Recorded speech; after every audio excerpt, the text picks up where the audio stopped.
Ikuti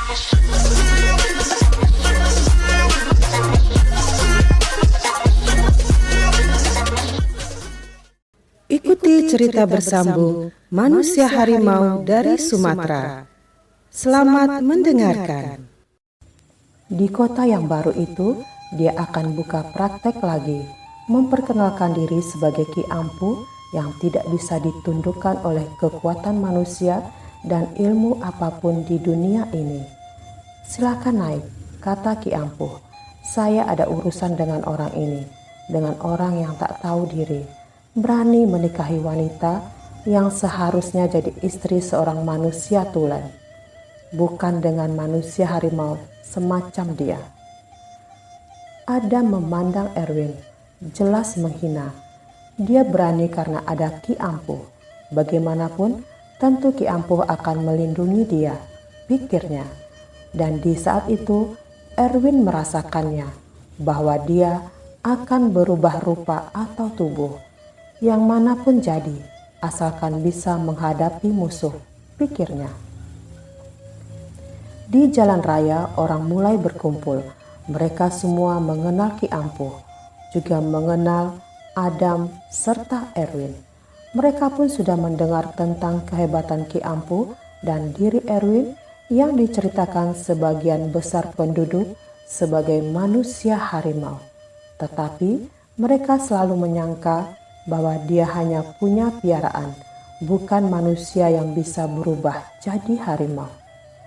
"Heh, kalian yang ada di jalan," bentak Ki Ampu.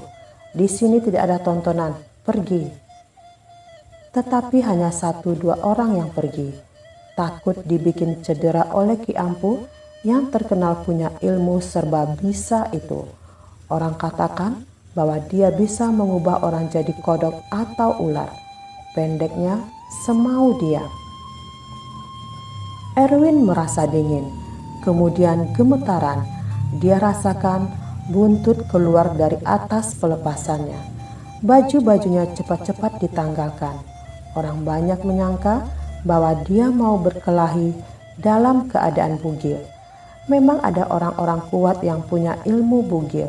Saban menghadapi musuh harus tanpa pakaian.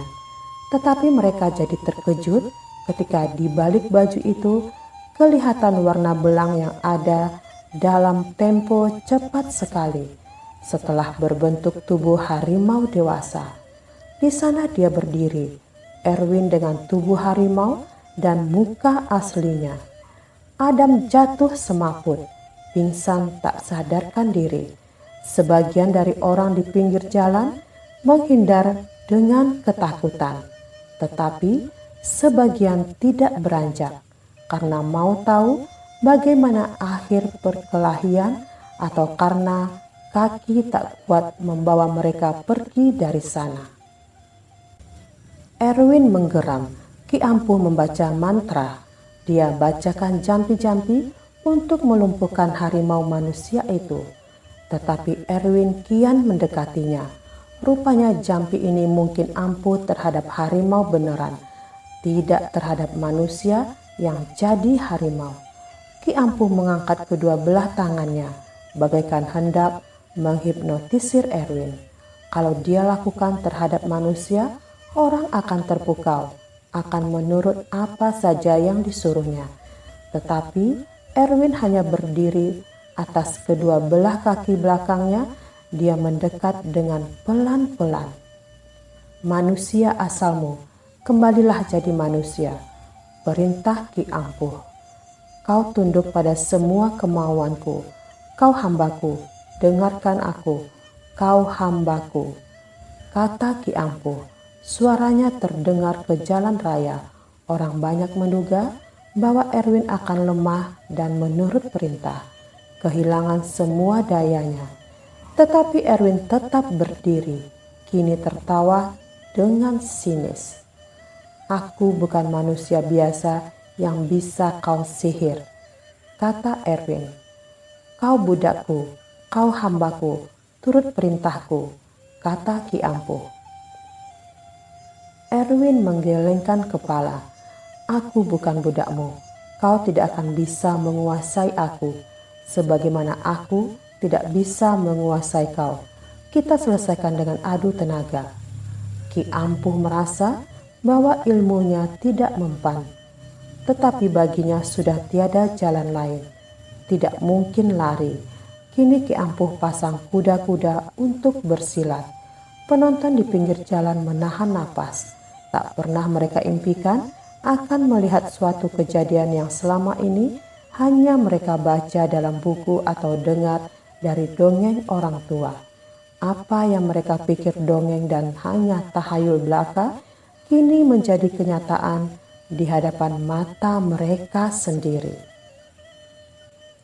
"Aku akan mencederaimu, Ki Ampuh. Kau tidak kuat melawan aku yang tidak menjual ilmu untuk kejahatan," kata Erwin. "Itu urusanku, mengapa kau mau campur?" kata Ki Ampuh. "Karena kau mencampuri urusanku dengan istriku, karena kau menebarkan kejahatan di antara orang-orang tak berdosa. Kau terlalu komersil. Apa saja kau mau lakukan untuk mendapatkan uang. Kau perusak, kau pembunuh." Dengan ucapan itu Erwin menggerakkan tangan mau menampar muka Ki Ampuh. Tetapi pukulan itu hanya menyambar angin. Ki Ampuh telah berada di belakang Erwin. Orang berilmu sihir itu merasa lepas dari bahaya maut. Kalau tangan harimau itu mengenai mukanya, pasti dia akan cacat. Erwin membalik. Dia menggeram, menunjukkan amarah. Ki Ampuh masih dapat melepaskan diri dari serangan Erwin selama 3 jurus. Tetapi pada pukulan Erwin yang keempat, dia terkena pada kakinya sehingga terjatuh. Manusia harimau tidak buang tempo. Dia menerkam di tindihnya tubuh Ki Ampuh. Dia dapat mematikan lawannya pada saat itu. Tetapi dia tidak melakukannya. Sebagaimana dikatakannya, dia hanya mau mencederai, supaya dia pun jadi kenang-kenangan bagi orang lain, terutama dukun-dukun sihir yang suka menimbulkan bencana bagi orang-orang tak berdosa. Ilmu digunakan untuk membela diri atau mempertahankan kebenaran, bukan untuk merusak. Dukun-dukun harus mengobati penyakit, bukan menimbulkan penyakit. "Ampun, ampun," kata Ki Ampuh. Kini hilang segala malu, tak ingat lagi pada gengsi yang selalu coba dipertahankannya dengan cara apapun. Kini dia hanya mengingat keselamatan nyawanya. "Aku tobat, tidak akan berbuat kejahatan lagi. Aku akan menjadi orang baik dan soleh, akan tinggal di langgar atau masjid. Aku mau jadi tukang bersihkan tempat beribadah. Aku mengaji siang dan malam. Ampuni aku, Erwin. Kau orang baik yang selalu membela kebenaran. Memang aku ini orang tak tahu diri. Tetapi kini aku tobat." Erwin memandanginya. Tergugah juga hatinya mendengar rintihan dan pengemisan Ki Ampuh. Tetapi dia tidak berkata apa-apa. "Kau mengampuni aku, bukan? Aku sudah tua, umur tak seberapa lagi. Aku punya keluarga, bahkan punya cucu. Mereka akan kehilangan aku," pinta Ki Ampuh. Erwin tertawa sinis. "Kau tahu menyebut-nyebut keluarga. Kau tak punya kemanusiaan," kata Erwin. "Kehidupanmu di dunia ini hanya membawa bencana. Aku selalu bertanya apa gunanya orang-orang jahat semacam kau ini hidup. Meracun, meneluh, hanya memikirkan diri sendiri, bertuhan pada uang dengan mengabaikan semua perasaan kemanusiaan. Ya, aku mengaku, kini tidak lagi. Jangan cederai aku, Erwin. Kau baru punya 1 istri, aku akan berikan keponakanku yang cantik. Aku punya banyak, kau boleh pilih," kata Ki Ampuh. "Kau mau menyogok aku?" Erwin yang masih berbadan harimau jadi merasa geli. "Kau ini bagaikan koruptor besar negara, makan uang sebanyak mungkin, tidak pikir kemiskinan dan kemelaratan rakyat, tidak peduli hutang negara bertambah oleh kejahatannya.